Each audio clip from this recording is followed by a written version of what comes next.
Hey guys, I have directions down below as to what you need to do for your project. So you do have to either create a still life on your own, or you can choose one of the 3 pictures that I've uploaded of still lifes. So in case you don't have any space or don't have much that you want to work with at home, you can always choose a picture of a still life. But if you can build your own with your different kinds of stuff. And again, it can just be everyday objects. You know, it can be glue, it can be pens, it could be food like this apple, it can be a highlighter, it can be your sharpener, you know, it can be paint. Whatever you have nearby, you can make a still life out of. But I wanted to kind of show you how to go from shapes to actual objects. So let's get started. I think I'm gonna do this one first, and then I'll move on to the glue. So if I was making my paint, as you can see, it kind of flares out a little bit. So it's not exactly a rectangle like my glue is, right? So it's a little skinnier here, and then it gets a little fatter over here, okay? So I'm gonna make this into a shape. And now the key for this would be to draw light. And I know when we were in class, there was a sign that said, draw light until you get it right. I just want you guys to think about that sign as you're doing this. So as you can see, or maybe not because it's a little light, this is the body of my paint. And then I'm gonna move on to the top of it. I'm not gonna go all the way to the cap. I'm just gonna go right here. And this almost looks like a triangle. So I'm gonna make that like that. And now I'm gonna go on to the cap. So the cap right here, this first part it looks like a rectangle. So I'm gonna put a small little rectangle here. And then the cap, or the top of the cap, I should say, is a long skinny rectangle. And then it looks like half a circle. I don't know if you guys can see it, but it's about like half a circle. Now, it looks pretty good so far. I just have to kind of round things out. So I'm gonna go ahead and do that. So just right over the same drawing, I'm gonna round things out just a little bit. And I'm also gonna continue looking at my object because I'm kind of referring to it.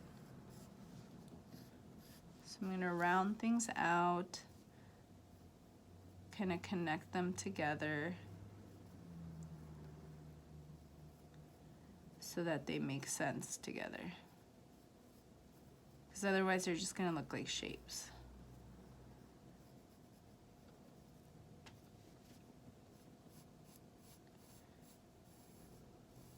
And remember, when you want to make things round, actually it should be going the other way. When you want to make things round, make sure that you're including a curve. So actually this line is gonna curve the other way. I'm just gonna grab my eraser. Make sure you have an eraser nearby. I'm gonna curve down this way. So whenever you want to make like a tube or anything, remember to curve your lines, because that's what's gonna make things look a little more realistic. So I'm gonna curve my line, because remember my line was right here for my shape, but I'm gonna curve it. And if I want, I can even erase that straight line I made to make the shapes. Even the cap is kind of curved, so I'm gonna curve that. Just like that. I can also curve the top of the cap. Because remember, our objects have dimensions and we're able to see them all the way around. So we want to be able to tell whoever's looking at our art that it is a rounded tube and not just a flat rectangle. Okay? So you can start adding details.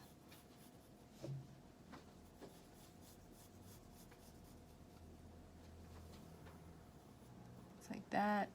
Okay, now I'm gonna head to my glue. And if you remember in the first video, I said it was a rectangle. Now this one is straight down. It doesn't flare out like that one.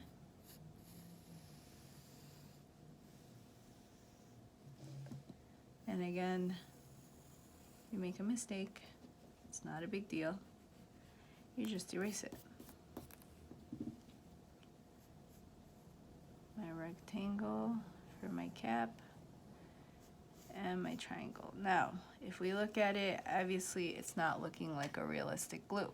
Compared to this one needs a little bit of work. So again, let's take a look at your object, and if you're looking at it straight on, I'm looking at it this way so you're able to see it, but you'll probably have it standing up, which I recommend doing for a still life, is having things stand up, maybe positioning them together like that, but obviously you can't see it if the camera's facing down, so I'm gonna just have it face down for right now.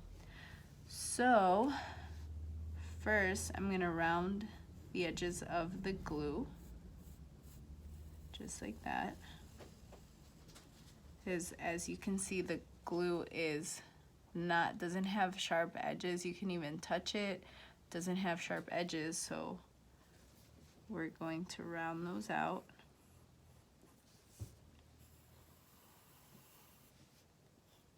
Just like that.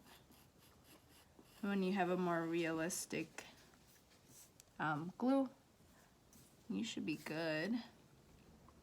If you want, you can even add kind of these curved lines for the label to indicate that it is a curved bottle.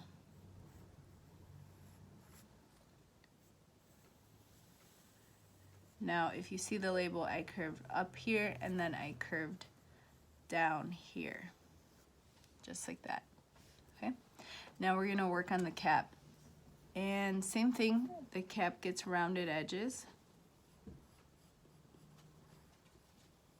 And you can see I'm kind of connecting, and I'll make this nice and dark so you guys can see it. I'm kind of connecting that together.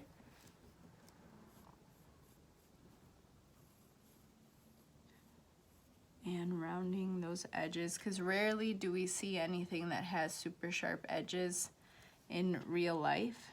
A lot of them have rounded edges.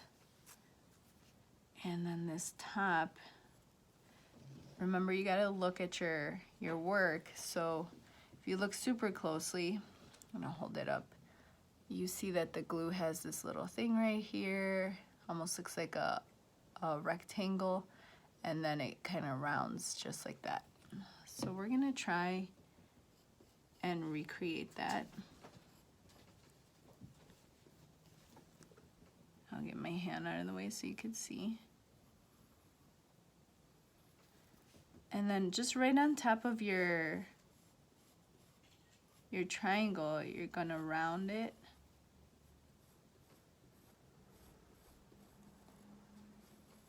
Just like that. So it's starting to take a little more shape of, or take the shape of the actual glue bottle than just a bunch of shapes put together. And then if you want, you can go ahead and go in and erase some things that you no longer need, like the corners or the inside of the triangle. But I just want you guys to see kind of what the difference is, and how things start to get a little more realistic. You can add those details like the top of the glue bottle with like the little grip. You can even add the details, and actually I need to round this out because the cap doesn't completely touch the bottle. So you're gonna start noticing different things like that. The point of all of this is for you guys to really pay attention to the shape of it, the shape of these objects, as opposed to just saying like, I know what a glue bottle looks like, and then just drawing it. And that takes time, because we've also been, some of you have been working on this with me for, now it's gonna be the second year, but I think it's really important, especially if you wanna get good at realistically drawing.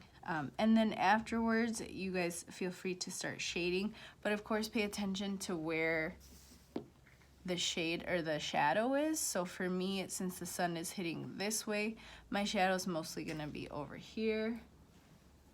So I'm gonna start it over here.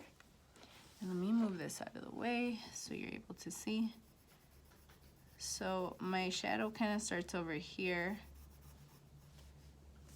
If I was kind of drawing it accurately, like how the sun is hitting it. Starts over here. It starts to get a little bigger.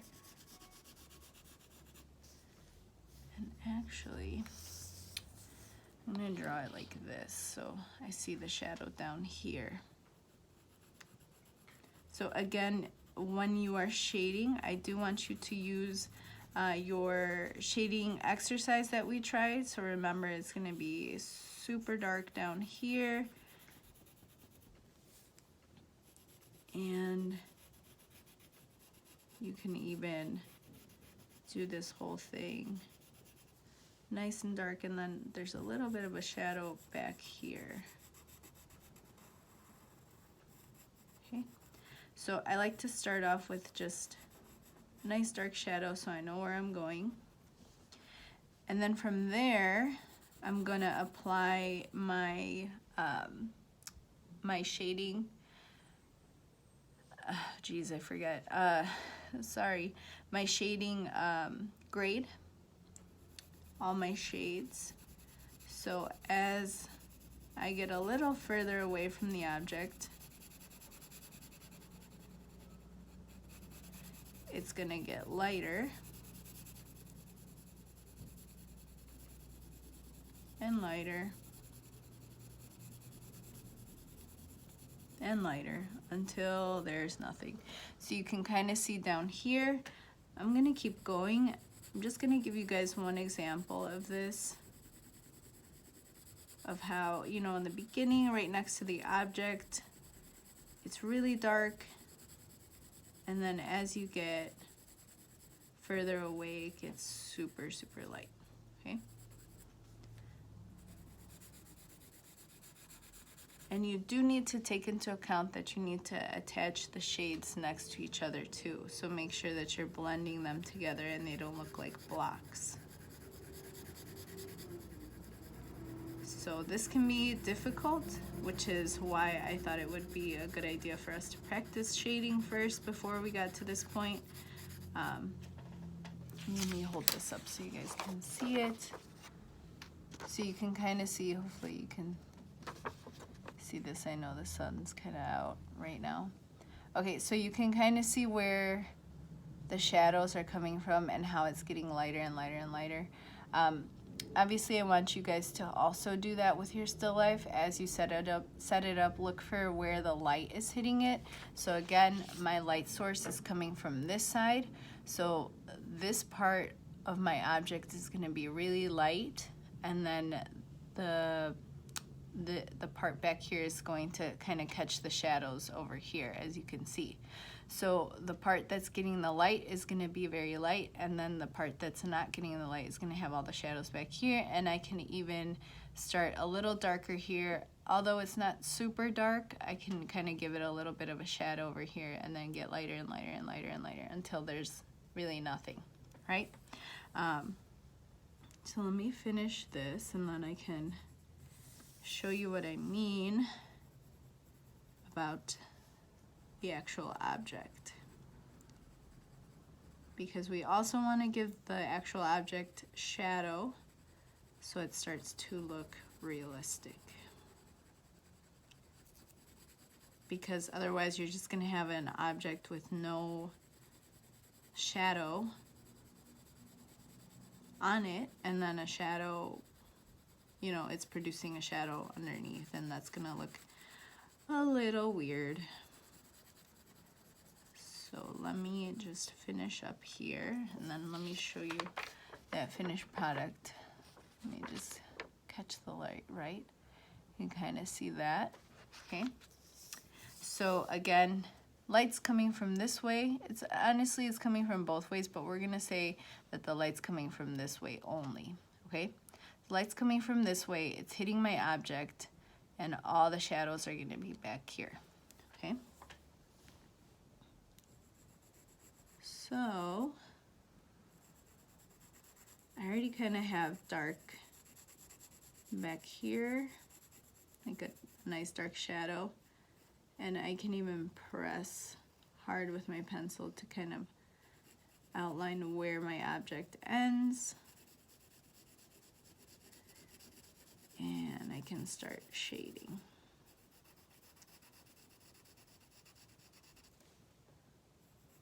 So the key is, and I've said this in the previous video, is make sure that you put pressure where you need to put pressure and release pressure where it starts to get lighter. So moments like this where it's dark, you're gonna press down with your pencil, and as you get further away, you're going to release. And honestly, it just takes practice learning how to press and release. There's no real trick to it. I can't say like, okay, you guys, this is the actual trick to shading. It's really just, you have to practice. Otherwise, you're just not going to be successful with it, unfortunately. So a lot of what art is just practicing. And yeah, patience, which I think a lot of you guys have. Maybe you just got to tap into it just a little bit more. So as you're going up this object, you're figuring out where to put the shadows. And actually, I'm going to put some shadows over here. Maybe some dark ones over here. Maybe some over here. And of course, you can go in and touch up any part as you're working. That's what's really nice about shading, is that it's forgiving in that way, that you can go in and touch things up.